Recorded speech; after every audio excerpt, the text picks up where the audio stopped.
Welcome to Honeybee. Don't forget to like, subscribe, and hit the bell. Real stories of love, lies, and betrayal, where every truth stings. Let's begin. The night of the gala had been circled on my calendar for months.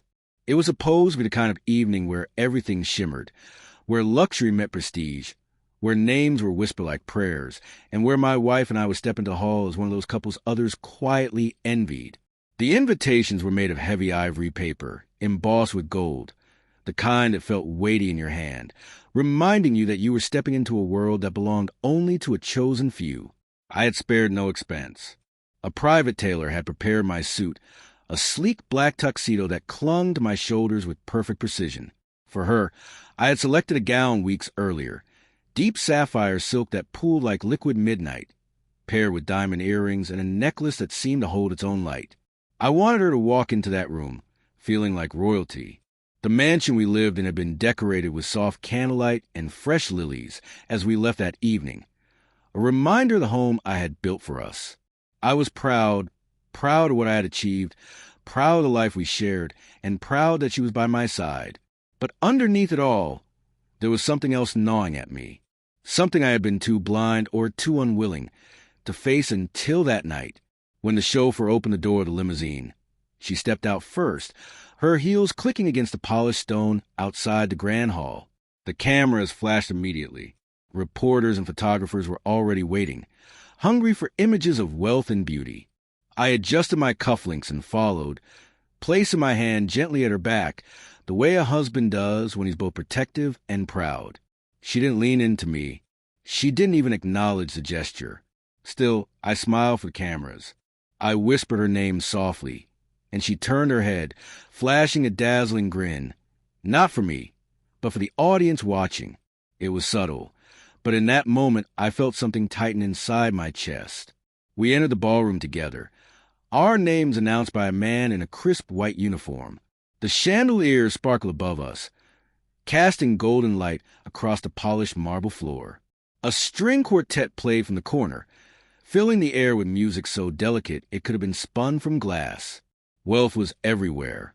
Men with power tucked into every corner of the room, women adorned with jewels worth more than some people's homes. It was a palace of excess, and for a moment, I thought we belonged. I leaned toward her, trying to ground myself, to remind myself that beneath the glamour and the whispers, we were just two people who had once promised each other love, loyalty, and forever. I wanted to brush a kiss against her lips, something small but real in the middle of all the artifice. But when I leaned in, she turned her head away. The rejection was quiet, almost unnoticeable to anyone else, but it hit me like a thunderclap. I froze, my lips hovering just above her cheek. For a fraction of a second, I thought perhaps she hadn't realized, that maybe the timing had been off. But then I saw it. The deliberate way her jaw tightened, the faint flicker of annoyance in her eyes, and the unmistakable coldness in her expression. It wasn't an accident. It wasn't a mistake. It was a refusal. I pulled back, my chest hollowing out, but my face remained composed. I had practiced that mask for years. The smile of the man who is everything, who cannot be shaken. The crowd must never know the fracture lines. As the evening unfolded, I watched her. She laughed with others, her hand brushing a gentleman's arm a little too freely. She sparkled when others complimented her. But when I spoke, her eyes dimmed, her responses clipped, as though I was an obligation she was enduring. And I, the fool, kept playing my part. I raised my glass during the toasts. I nodded at the business associates who congratulated me on my success. I spoke eloquently about investments and charity, all while my heart was twisting inside me. I thought back to the early days of our marriage, when every kiss had been an anchor, when her touch had been both comfort and fire. I remembered the way she used to look at me, like I was her world, her partner, her protector. Now she looked at me as though I were a stranger occupying the same space. The way of the diamond ring on her finger mocked me. The mansion waiting for us mocked me. Everything I had built, every brick, every stone, every sparkling piece of jewelry, felt suddenly empty. I realized that night that love cannot be bought and loyalty cannot be gilded in gold. At one point, When the music slowed and couples drifted to the dance floor, I extended my hand toward her. For an instant, I hoped she would slip her hand into mine. Let me hold her close. Let us at least pretend to be what we once were. She hesitated, then shook her head lightly. Her smile never faltered. For the audience, for the charade. But the refusal was there, quiet, sharp, final. I withdrew my hand, pretending to adjust my cufflinks, pretending it hadn't happened. My pride kept me upright, my mask unbroken, but inside I was unraveling thread by thread. The night stretched endlessly. I stood among kings and queens of industry, but I felt utterly alone. Every sound seemed distant. The laughter, the clinking of glasses, the music weaving around us like a taunt. She was beside me, yet farther than she had ever been. And in that hollow space, a thought took root, a dangerous, liberating thought. What if I let it all go? What if I gave her everything she seemed to treasure? The mansion, the diamonds, the wealth. And in return, I claimed the only thing I now craved, my freedom. The decision wasn't born in a single heartbeat, but in the accumulation of years. The distant glances, the cold shoulders, the way she wore my name like an accessory instead of a bond. Tonight, her refusal was simply the final note in a song I had been hearing for far too long. So I smiled. I smiled as though nothing had cracked inside me. I placed my hand to the small of her back once more, leading her through the night like the perfect husband. But in my heart, I had already made the choice. She would have the diamonds. She would have the mansion. She would have the life of luxury she seemed to desire more than my touch. And I would take back my dignity, my soul, and the freedom to live unchained from her indifference. The night was far from over, but the ride home after the gala was suffocating. The car was silent except for the faint hum of the engine and the occasional flicker of streetlights reflecting against the tinted glass.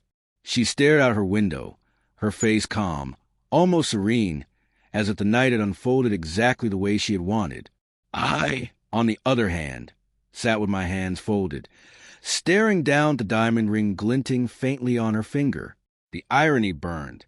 The same ring that once symbolized a vow had become nothing more than a piece of decoration, shining brightly but hollow at its core.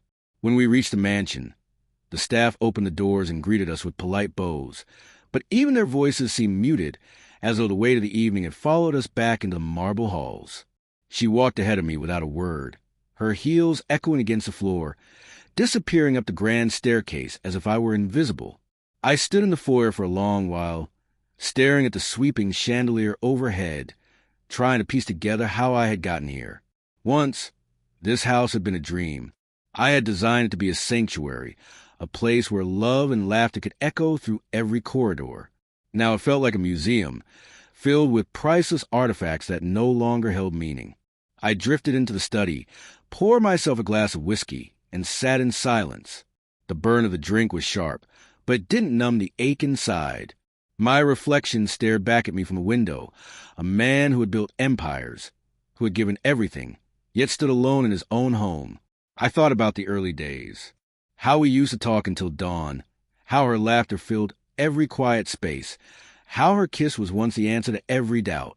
Somewhere along the way, that had disappeared. Maybe it was slow, almost unnoticeable, like sand slipping through your fingers. Or maybe I had just refused to see the signs, too blinded by ambition and pride. Tonight, though, there was no more denying it. When she turned away from my kiss, she hadn't just refused me in public. She had revealed the truth I had been avoiding. I set the empty glass down and stood. The weight in my chest began to shift into something else. Not sadness, not rage, but clarity. For years I had fought to hold everything together, patching cracks, convincing myself it was worth the effort. But what is a marriage when love has been replaced with indifference? What is wealth when the one you share it with doesn't value the heart that gave it? Slowly, I climbed the staircase. The lights were dimmed, the silence pressing in on me with every step. Her door was partially open, a faint glow spilling into the hallway. I paused, watching her from the threshold.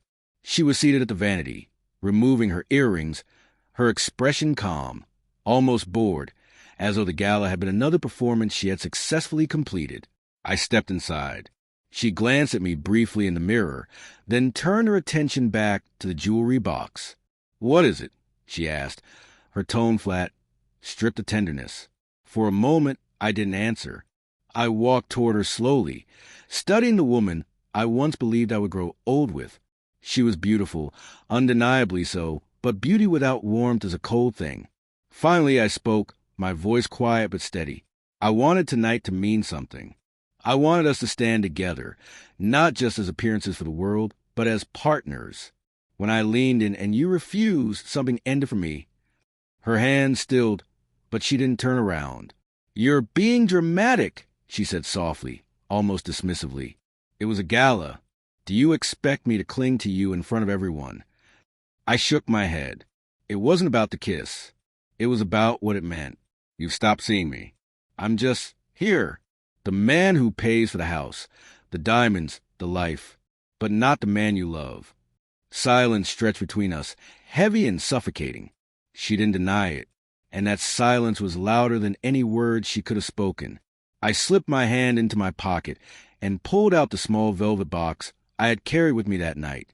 Inside was a ring I had planned to give her after the gala, a new piece of jewelry, meant to symbolize a fresh chapter, a reminder that I still believed in us.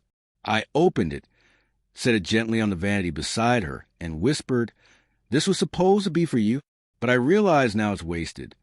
Her eyes flickered to it briefly, but instead of sorrow or regret, there was only a faint spark of interest at the diamonds.